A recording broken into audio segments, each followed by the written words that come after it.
नमस्कार, मैं प्रवीण झा। आप सुन रहे हैं एक दुनिया कई आयाम। अब जो मैं कहानी कहने जा रहा हूं वह आज के सऊदी अरब और अन्य अरब देशों की बनने की कहानी है, यानी आधुनिक अरब की। इसकी शुरुआत मैं कर रहा हूं नेपोलियन बोनापार्ट के मिस्र वासियों को दिए गए फरमान के, जो उन्होंने जुलाई 1798 में दिया।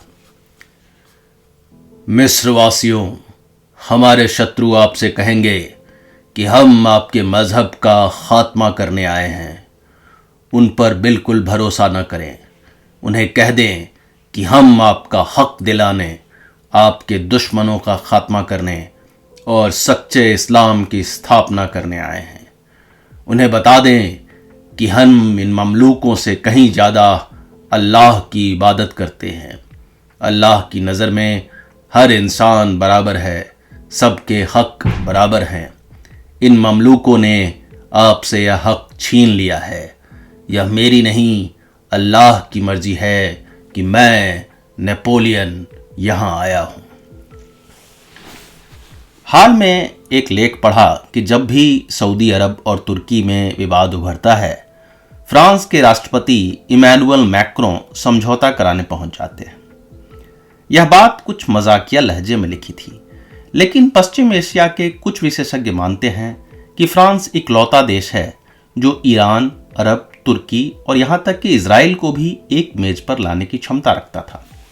खैर, इस अजूबे समीकरण पे हम बाद में लौटेंगे। 18वीं सदी से पश्चिम एशिया की स्थिति एक ऐसे कालीन की तरह है जिसके कोने पकड़कर तमाम देश लड़ रहे हैं कि यह हिस्सा मेरा है या यह कालीन ही मेरी है। इस कालीन का सबसे बड़ा कोना इसके ठीक उत्तर में स्थित दुनिया के सबसे बड़े देश रूस ने पकड़ रखा था। वे मध्य एशिया के खानत पर अपना हक जमाते हुए उत्तरी ईरान भी समेटना चाहते थे। पूरब की तरफ ब्रिटेन भी कोने तलाश रही थी। पश्चिम से यूरोपीय देश धीरे धीरे इस्तांबुल की ओर बढ़ रहे थे। ऐसे में उस्मानिया सल्तनत को यह सिद्ध करना था कि सिर्फ वही इस्लाम दुनिया की इन ताकतों से रक्षा कर सकते हैं। यह बहुत कठिन था क्योंकि उनकी सेना पश्चिम की अपेक्षा आउटडेटेड हो रही थी। जैसे रूसी सेना में वफादार कोसैक योद्धा होते थे, उसी तरह उस्मानिया सेना में जैनिसरी योद्धा वर्ग था। शुरुआत में पद्धति थी कि ईसाई घरों से एक बच्चा उठाकर उन्हें भविष्य का जैनिसरी बनाया जाता। बाद में यह चूंकि गर्व का विषय बन गया, तो कई परिवार अपने घरों से एक बच्चा सेना में भेजने लगे। ये जैनिसरी बचपन में ही अपने परिवार से मुक्त होकर पूरी तरह सल्तनत को समर्पित होते। हालांकि गाहे बगाहे इन्होंने संगठित होकर बागी तेवर भी अपनाए, लेकिन वह भी उनकी नजर में राज्य हित में ही था। लेकिन यह समर्पित योद्धा पद्धति अब ईसाई देश भी त्याग रहे थे। अब तो कमांडरों, उनकी रणनीतियों और हर वक्त बदलते हथियारों की बात थी। उस्मानिया सल्तनत ने 18वीं सदी का लंबा समय रूसियों से लड़ते और समझौता करते बिताया। गौरतलब है कि इसी सदी में 1733 में एक नादिर शाह भी हुआ जो उनसे कुछ समय के लिए बगदाद छीन गया। ऐसे हालात में ये धीरे धीरे अपनी यह क्रेडिबिलिटी खोने लगे कि ये वाकई इस्लामी दुनिया को बचा पाएंगे। यह क्रेडिबिलिटी उस दिन पूरी तरह खत्म हो गई जब 1798 में नेपोलियन बोनापार्ट की सेना मिस्र में प्रवेश कर गई। हद तो यह कि नेपोलियन ने यह घोषणा कर दी कि वह कोई क्रूसेड लड़ने नहीं आए, बल्कि इस्लाम की रक्षा करने आए हैं। एक इतिहासकार बड़े ही व्यंग्यात्मक लहजे में अपनी पुस्तक की भूमिका में कुछ यूं लिखते हैं। पहले फ्रांस से नेपोलियन इस्लाम की रक्षा करने काहिरा आए। उनके एक सदी बाद एक ब्रिटिश जनरल ने बगदाद में घोषणा की वह इस्लाम की रक्षा करने आए हैं। उसके एक सदी बाद अमेरिकी राष्ट्रपति जॉर्ज बुश ने बगदाद में कहा कि वह वहां जनता की रक्षा करने आए हैं। तभी एक जूता उड़ता हुआ उनकी तरफ आया। शायद उन्हें यह एहसास हो गया कि इतनी सदियों में इनमें से एक भी आदमी उनकी रक्षा के लिए तो कतई नहीं आया। जागो, फिरंगी आए। सदियों से करवटें लेते ऊँघते अरब को नेपोलियन ने जगा दिया। इसके बाद आए बदलावों को अरबी लोगों ने बाद में अल नहजा कहा। जैसे नवजागरण, रिनेसां, अरब स्प्रिंग शब्द बनते हैं, कुछ इसी तरह अल नहजा भी है। नेपोलियन तो शायद शब्दशः फिरंगी ही था जो काहिरा की ओर मार्च कर रहा था। वह बहुत कम समय रहा, लेकिन यह छवि लंबे समय तक दूर दूर तक दर्ज रही। पाकिस्तान के जुल्फिकार अली भुट्टो के निजी पुस्तकालय का विवरण है कि वहां नेपोलियन पर किताबों की एक कतार थी और सामने नेपोलियन की एक बड़ी तस्वीर भी लगी थी। इतिहास अक्सर इस तरह एक शतरंज की बिसात बन जाती है। कुछ घोड़े आगे बढ़कर लौट जाते हैं ताकि किसी और वजीर, किसी और राजा का रास्ता साफ हो सके। अरब इतने वर्षों से किसी भौगोलिक देश का नाम नहीं था, मगर अरबी भाषा और अरबी लोग दूर दूर तक फैले थे। हालांकि वे सामाजिक रूप से जुड़े हुए थे और दुनिया उन्हें अरब ही कहती थी।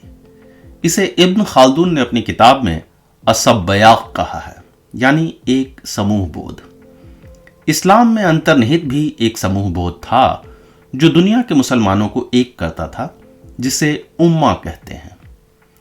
19वीं सदी में अरब का एक अपना राष्ट्रवाद जन्म लेने लगा, जिसे अरब्बया नाम मिला, जिसमें अरब न सिर्फ बाकी दुनिया बल्कि तुर्कों और अन्य अजम यानी गैर अरब से भी खुद को अलग देखने लगा। लेकिन यह मुमकिन कैसे हुआ?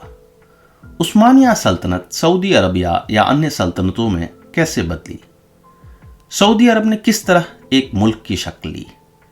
कैसे वे लोग मक्का और मदीना के संरक्षक कहलाए? अरबी कबीले किस तरह साथ आए? जब सामने अनुशासित तुर्क हों, फिरंगी हों, तो ये रेगिस्तानी लोग उनसे कैसे लड़ पाए? वर्तमान रियाद के उत्तर पश्चिमी रेगिस्तान का इलाका अल दरैया कहलाता था। यहां आज भी उस दौर के मिट्टी के घरों के अवशेष मिलते हैं जिसे सऊदी अरब गर्व से अपना पहला मुल्क कहता है।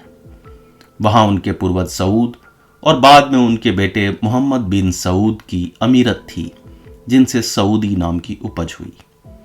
1727 में उन्होंने नज्द के रेगिस्तान में कुछ पकड़ बना ली, लेकिन इन मिट्टी के घरों में रहने वाले, ऊंट पर टहलने वाले कबीलों की वह दूरदृष्टि किसने दी कि एक मजबूत इस्लामी राज्य बन सके?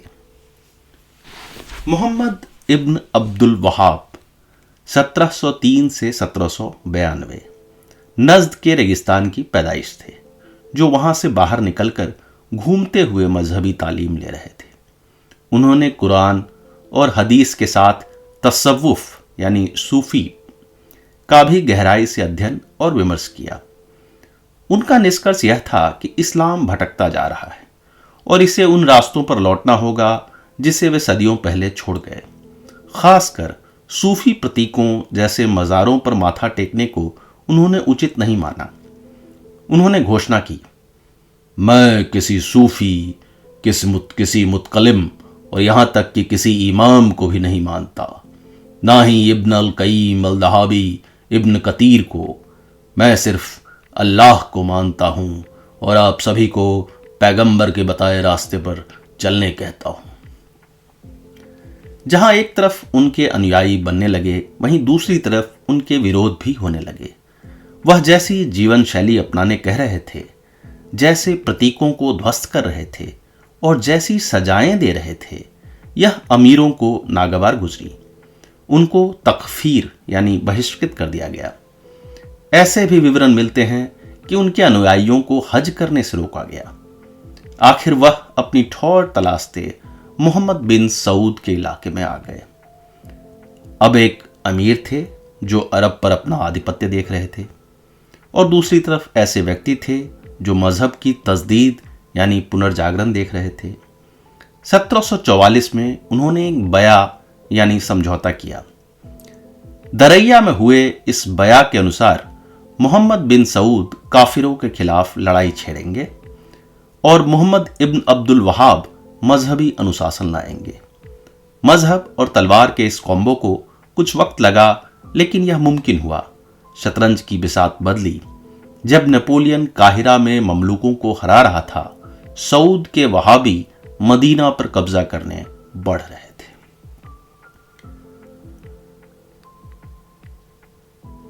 ब्रिटिश मिशनरी मिस्टर हेम्फर की एक विवादास्पद डायरी मुझे पढ़ने को मिली। उसमें लिखा है, हमारी सरकार भारत को लेकर चिंतित नहीं है। भारत में अलग अलग राज्यों, भाषाओं और परस्पर विपरीत विचारों के लोग रहते आ रहे हैं। हमें चीन की भी चिंता नहीं है। वहाँ के कन्फ्यूशियसवाद और बौद्ध धर्म से कोई खतरा नहीं। ये दोनों ही मृतप्राय पंथ हैं।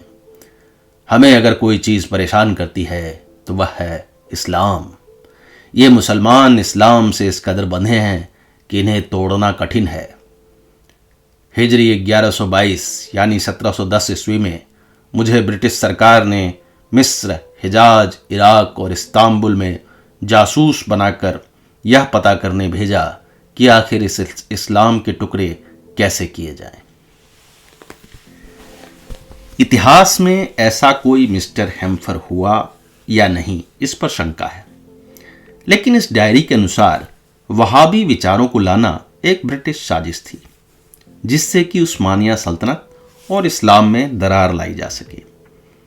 हालांकि अगर 18वीं सदी के बाद से अब तक की घटनाओं को देखें तो इस तर्क को खारिज करना भी कठिन है।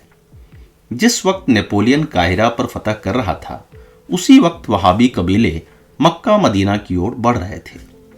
जब उस्मानिया सल्तनत फ्रेंच सेना से लड़ने में व्यस्त थी, ये कबीले मदीना से करबला का रुख करने लगे थे। कहा जाता है कि इन कबीलों ने 10,000 से अधिक उस्मानिया फौजियों को हराया। हालांकि उस्मानिया फौजियों ने आखिर इन दोनों यानी फ्रेंच और वहाबियों पर थोड़ा बहुत नियंत्रण पा लिया, किंतु इतना तय था कि अरब और मिस्र अब उस्मानिया तुर्कों से छिटक लेंगे। ममलूकों को तो नेपोलियन ने ही काफी हद तक निपटा दिया था। बची कसर उस्मानिया सल्तनत द्वारा भेजे गए पाशा मुहम्मद अली ने पूरी कर दी। पाशा यह शब्द संभवतः तुर्क मूल का है, जिसे अरबी में बादशाह कहा जा सकता है।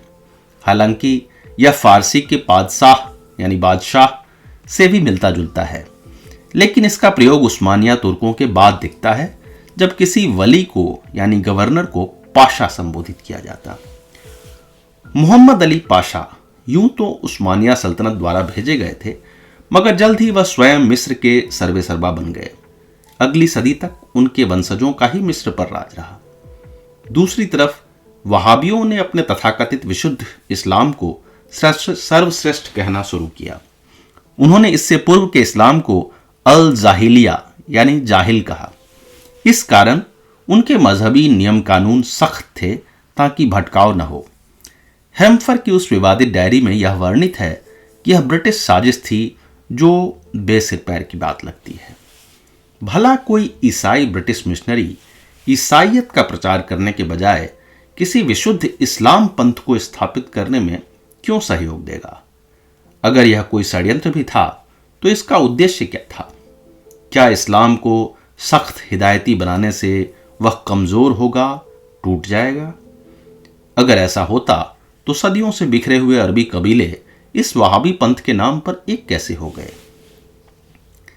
हाँ, यह बात जरूर थी कि इस अरबैया या कौमिया लहर ने तुर्कों के लिए संकट खड़ी कर दी। कभी शक्तिशाली रहे सल्तनते उस्मानिया कमजोर पड़ गई। ब्रिटिश और फ्रेंच ताकतों को इस कारण बहुत सहूलियत हुई और उन्होंने लगभग पूरे पश्चिम एशिया और मिस्र पर धीरे धीरे पकड़ बना ली। संभव है कि ये दोनों घटनाक्रम यानी वहाबी पंथ और पश्चिमी हस्तक्षेप अलग अलग हों, लेकिन उस्मानिया तुर्कों ने इसे जोड़ कर देखा। उनके हिसाब से पश्चिमी दुनिया के आने से पहले मजहब और प्रशासन दोनों सही राह पर थे। वहाबी इस्लाम ने पश्चिम की ही मदद की। वर्णित है कि 1818 में मोहम्मद अली पाशा ने वहाबियों को हराकर उनके प्रमुख नेताओं की लाशों को 3 दिन तक नगर में घुमाया और फिर समंदर में फेंक दिया। इस्तांबुल में घोषणा हुई कि वहाबियों का हमेशा के लिए अंत हो गया।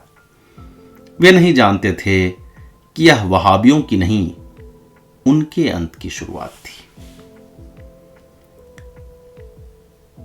जागो अरब के लोगों जागो, तनब्बहू व इस्तफाकू अयूहाल अरबू। इन तुर्कों ने छीन लिए तुम्हारे पैदाइशी हक, इन तुर्कों की नज़र में नहीं है तुम्हारी कोई कीमत। इब्राहिम अल यजीजी 1868। एक तरफ रूस के जार निकोलस ने उस्मान तुर्कों को यूरोप का रोगी यानी सिक मैन ऑफ यूरोप की पदवी दी। दूसरी तरफ मिस्र और अरब में राष्ट्रवाद कुलांचे मार रहा था। पश्चिमी दुनिया ने नजरें जमा रखी थी कि आखिर इसका फायदा कैसे उठाया जाए। सवाल यह था कि क्या अरब और अजम का भेद उभारा जा सकता था। सैद्धांतिक रूप से कठिन था क्योंकि इस्लाम की उपज ही अरब की धरती पर हुई, लेकिन प्रायोगिक रूप से संभव था क्योंकि अरबी भाषा उन्हें बाकियों से अलग करती थी। मसलन अरब राष्ट्रवाद के कवि इब्राहिम अल यजीजी, जिनकी कविता मैंने सबसे पहले कही, वह स्वयं एक ईसाई थे, लेकिन उन्होंने अरब को जगाया। जब एक राष्ट्रवाद उभरता है तो उसको काउंटर करने के लिए दूसरा राष्ट्रवाद भी उभरने लगता है। उसके बाद या तो विभाजन संभव है या पूर्ण विखंडन। इसके उदाहरण दुनिया भर में मिल जाएंगे, लेकिन फिलहाल अरब की ही बात करता हूं। 19वीं सदी में जब अरब राष्ट्रवाद अंगड़ाई ले रहा था तो तुर्क राष्ट्रवाद भी उभरने लगा। सवाल है कि भला तुर्कों को उभरने की क्या जरूरत थी, वे तो पहले से सत्ता में थे। मगर मैं उन बीमार उस्मान तुर्कों की बात नहीं कर रहा। ये युवा तुर्क यानी यंग तुर्क्स थे जो क्रांति लाना चाहते थे। यूरोप में बैठे यानी निर्वासित तुर्क बुद्धिजीवी जो तख्ता पलटकर जमहूरियत लाना चाहते थे। टाइमलाइन के हिसाब से यह भी कहता चलूं कि यह रूसी कम्युनिस्ट क्रांति के समानांतर चल रहा था। 1908 में जब इन युवा तुर्कों ने इस्तांबुल में सरकार बना ली तो पूरे राज्य में तुर्की भाषा को अनिवार्य करने और अरबी को स्कूलों से हटाने की पहल शुरू की। अरब और तुर्क आपस में ही लड़ने को उतारू हो रहे थे। यूरोप को सिर्फ अब तमाशा देखना था। अधिक से अधिक उन्हें यह चुनना था कि इस लड़ाई में कौन किसे शह देगा ताकि उथल पुथल कायम रहे। ब्रिटेन और फ्रांस ने तो अरब में सेंध मारनी पहले ही शुरू कर दी थी। 1839 में ब्रिटेन ने यमन के अदन पोत पर अधिकार जमाया ताकि कलकत्ता बंबई से चले जहाजों को लंदन पहुंचने के रास्ते में ईंधन भरने में सुविधा हो। अगले दशकों में उन्होंने मिस्र को स्वेज नहर खोदने के लिए राजी कर लिया। अब उनके जहाज मिस्र और अरब के बीच से गुजरने लगे थे और उनके जासूस पूरे पश्चिम एशिया में छितराने लगे थे। कमाल की बात है कि स्वेज नहर की खुदाई ब्रिटेन और फ्रांस के फायदे के लिए हुई। उनकी जहाजी यात्राएं छोटी हो गई। इसके लिए तकनीकी योगदान भी उन्होंने दिया, मगर इसके लिए उन्होंने मिस्र को भारी कर्ज दिलवाया। आखिर जमीन उनकी थी, चुंगी वही लेंगे तो खुदाई का खर्च वही वहन करें। कर्ज उठा तो लिया, मगर चुकाते कैसे? स्वेज नहर खुदाई के बाद 1876 में मिस्र पूरी तरह कंगाल हो गया था। वहां के सिपाही विद्रोह करने लगे थे। पाशा को ब्रिटेन से मदद की गुहार करनी पड़ी। ब्रिटेन तो इसी ताक में था। उन्होंने काहिरा में अपना पक्का खूंटा गाड़ दिया। महारानी विक्टोरिया ने अपने एक अधिकारी इवलिन बैरिंग को मिस्र का प्रशासक बना दिया। बाकी जो मगरिब यानी पश्चिम के अरबी इलाके थे उन पर फ्रांस अपनी पकड़ बना रहा था।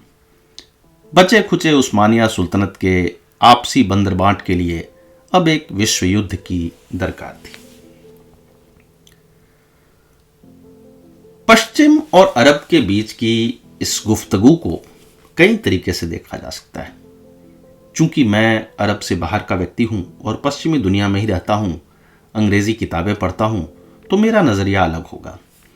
लेकिन मैंने यह महसूस किया है कि अरब कुछ लोगों को जितना अपने खोली में बंद या दकियानुसी दिखता है वह उतना ही खुला हुआ और गतिमान भी है। यह न सिर्फ भौतिक रूप से हिजरा करता रहा है बल्कि मानसिक रूप से भी मूवमेंट में है। इसका एक आयाम नहीं कि रूढ़ वहाबी ही अरब हुए, बल्कि शिकागो में मैं एक बहाई टेम्पल गया, उसका रुख सूफियाना था। दिल्ली का खूबसूरत लोटस टेम्पल भी उसी धारा से है। अगर टाइमलाइन में देखें तो स्वेज नहर बनने के बाद जितने पश्चिम के लोग अरब के संपर्क में आए, उससे कहीं अधिक अरबी पश्चिम की ओर निकले। लंदन में यमनी समुदाय का एक पूरा कुनबा है जो कभी भाप जहाजों पर काम करने आए थे। वहीं लेबनान की लगभग आधी जनसंख्या अमेरिका का रुख कर गई थी। न्यूयॉर्क में अरबी मूल के लोग भरे पड़े हैं। अर्जेंटीना के एक राष्ट्रपति अरबी मूल के हुए और उनके बाद ब्राजील के राष्ट्रपति भी अरबी मूल के रहे। ये सभी 20वीं सदी के मूवमेंट की पैदाइश है।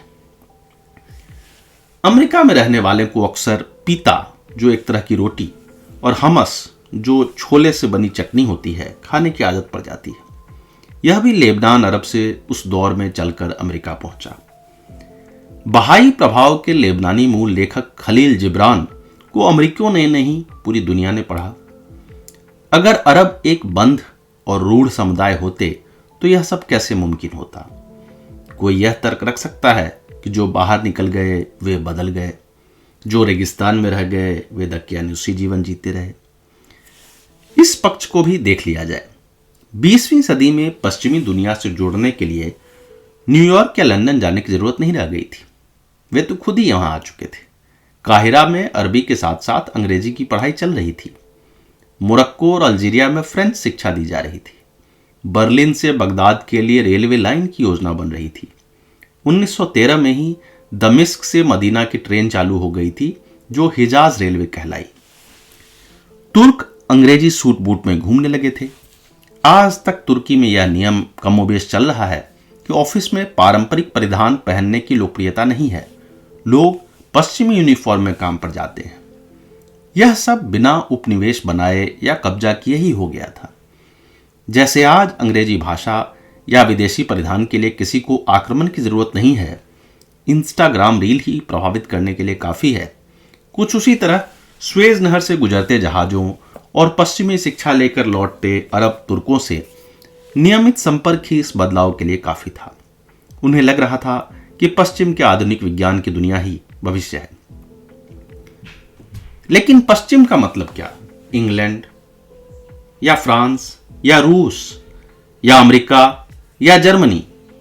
20वीं सदी के शुरुआत में उस्मानिया सल्तनत के पड़ोसी और कभी उनके हिस्सा रहे बाल्कन देशों में हलचल शुरू हुई। 1914 में औपचारिक रूप से युद्ध शुरू हो गया। उस समय ब्रिटेन और फ्रांस का साथ न चुनकर उस्मान तुर्कों ने जर्मनी और ऑस्ट्रिया हंगरी का साथ देना चुना। इसके पीछे उनके अपने गणित थे, लेकिन इसने अरब के विभाजन की जमीन तैयार कर दी। फिल्म लॉरेंस ऑफ अरबिया की मैंने कई बार बात की है। उसमें काहिरा में बैठे ब्रिटिश अधिकारियों द्वारा अरबी कबीलों को संगठित कर विद्रोह करने की कहानी है। उन्हें तुर्कों के खिलाफ भड़काया गया। यह समझाया गया कि मदीना आने वाली ट्रेन का लक्ष्य यह नहीं कि हज यात्रा सुलभ हो, बल्कि यह है कि इस्तांबुल से सेना आकर अरबियों का दमन कर सके। 1915-16 में ब्रिटेन और फ्रांस के दो अधिकारी मार्क साइकस और फ्रैंको पिको मानचित्र लेकर बैठे कि युद्ध के बाद कौन सा हिस्सा किसके हाथ आएगा। यमन किसका होगा, जॉर्डन किसका होगा, इराक किसका होगा, सऊद किसका होगा और इस्तांबुल किस किसका होगा। अगले ही वर्ष मार्क साइकस ब्रिटिश सरकार को एक और योजना समझा रहे थे। 2 नवंबर 1917 को वह लॉर्ड रॉथचाइल्ड के साथ एक चिट्ठी पढ़ रहे थे, जो बाद में बैलफोर घोषणा पत्र कहा गया। इसमें लिखा था, युद्ध के बाद सरकार इस बात का ध्यान रखेगी कि फिलिस्तीन पर पहला हक यहूदियों को ही दिया जाए और इसे उनकी पितृभूमि का स्थान मिले। अगले एपिसोड में हम बात करेंगे अरब और वहाँ फिलिस्तीन बनने की कहानी।